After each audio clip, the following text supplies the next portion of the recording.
So let's talk about what it means to try to do branding in that space, right? And when you're trying to do branding, often you start with a target audience, and you start to think in traditional form, right? What I call packaged goods media, right? I made packaged good media.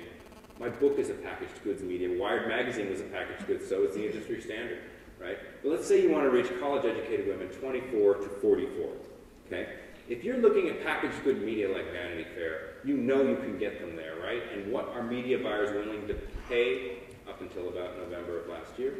$100 CPM at a minimum. And Condé Nast, even through this incredible downturn where they're getting hammered, haven't brought their rate cards down. Sure, they're doing deals they're not talking about, but they have not lowered their rate cards. $100 CPM, $100 CPM. How many of you are publishers out there getting $100 CPM? No one's going to raise their hand because they don't want anyone else to know. That means you're in search arbitrage, I know. So what happens when you try to get college-educated women 24 to 44 on the internet? And I'm not picking on you, Adbright. I love you guys, but I use this as an example of how you can get scale in that exact category. You know, the CPMs, which, by the way, are now much lower than this. Why is there a 100 to 1 difference between packaged good and what the internet has so far provided? My answer is, all of them give, both sides give scale, safety, and quality. You know, there's a filter to quality to the sites that are in any good ad network. You definitely get scale. You have safety. You're not, we hope your ad's not going to be in any unsafe environment. You know, at least ad networks make that claim. But what you don't really have is this word that got much maligned earlier by my buddy Jason, engagement. But when you are reading a magazine or watching a television show, you are engaged. Okay? You're really engaged. Do we believe there's no engagement online? I mean, how much time do you spend on your Facebook page? There is so much engagement online. We're failing as marketers, publishers, service providers to figure out how to crack this engagement thing. You know, if engagement is bullshit, which is what Jason said, then I call it fertilizer. We can grow a lot of good stuff there. I'm serious. There's a lot of good use for bullshit. So imagining when you're reading your favorite magazine, you know, the engagement that you're in, and then all of a sudden you hit a 2-page spread of something that works for you because you're in the context of what that spread has to give you. That's really the magic of marketing when that happens, right? How do we do that? How do we create that kind of an experience online?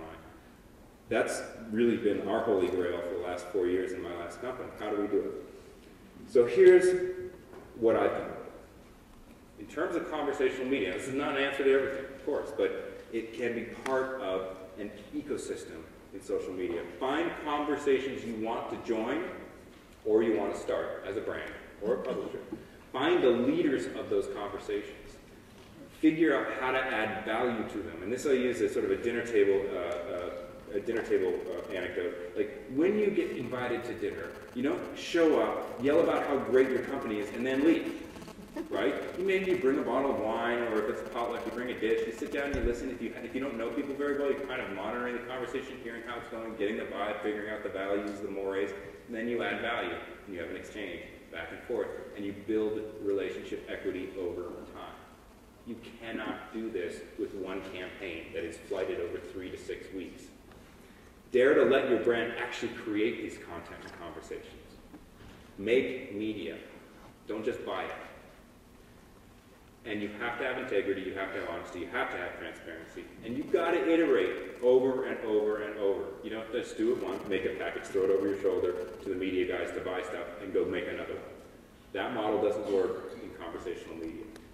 Then you want to make media annuities that keep going over time. I'm going to show you examples of these. I'm going to start very simply. How are we doing on time? 5 minutes, okay. 4 examples in 5 minutes. This is something that we did in 2006 with Symantec. You can buy media.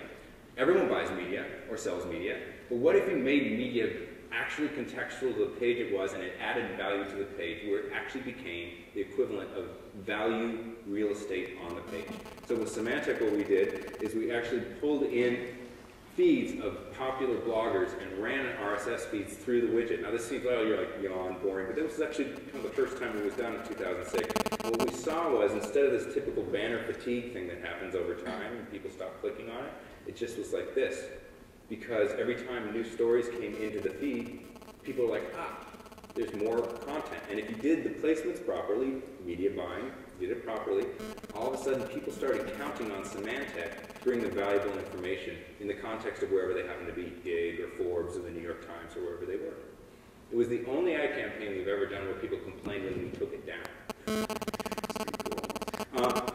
A great example of adding value in a Facebook environment, we work with a site called Graffiti. It's a really well-known drawing application inside of Facebook now, MySpace, High5, and all sorts of other places.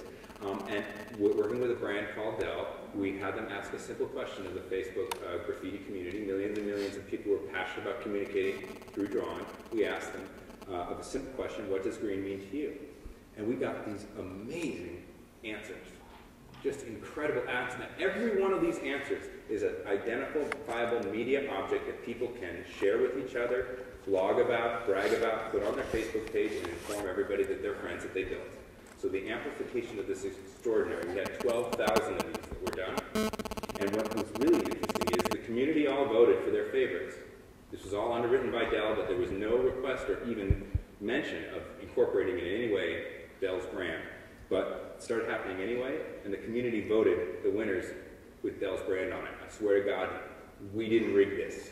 It actually happened. So it's interesting how the community over time gave social capital back to the brand for executing a program like this. Lots of great stats seen later if we can go over them because we're out of time almost. Here's a great example. Azus, a brand that had never really been in the United States, asked us to help them bring together a community of conversation leaders to do essentially a crowdsourced PC, not just one but three. The company is committed to, in fact, creating three actual computers that started with 22,000 submissions online of what people's dream PCs would be. This is an ongoing program. I was going to show you it online, but I don't think we're going to have time. JCPenney, I'm just going to blast through this, but they basically created an annuity around fall shopping where they had a lot of moms and chief household officers, as they're called, come and have a conversation about what they're doing for the fall, getting the kids back to school, and they ran media with the RSS units like Symantec on all those sites and around the web to bring people to this site where people could have a conversation about getting ready for back to school, getting ready for what you do in the fall besides school, getting your house ready for winter and so on, remodeling perhaps that bathroom. And the click-through rate on the ad units was extraordinarily high because they were so contextual and they added value as content. And then, of course, social media took off. People started bookmarking it, and the organic and earned traffic back to the site started really building to the point where it eclipsed paid traffic quite considerably. And then, of course, search noticed it because search loves conversations, and the search referrals started being bigger than the paid referrals, simply because search started seeing all the things were being talked about and driving stuff to this site. JCPenney all of a sudden existed on the web. It was really interesting to watch the search equity shift. So, one last, actually, second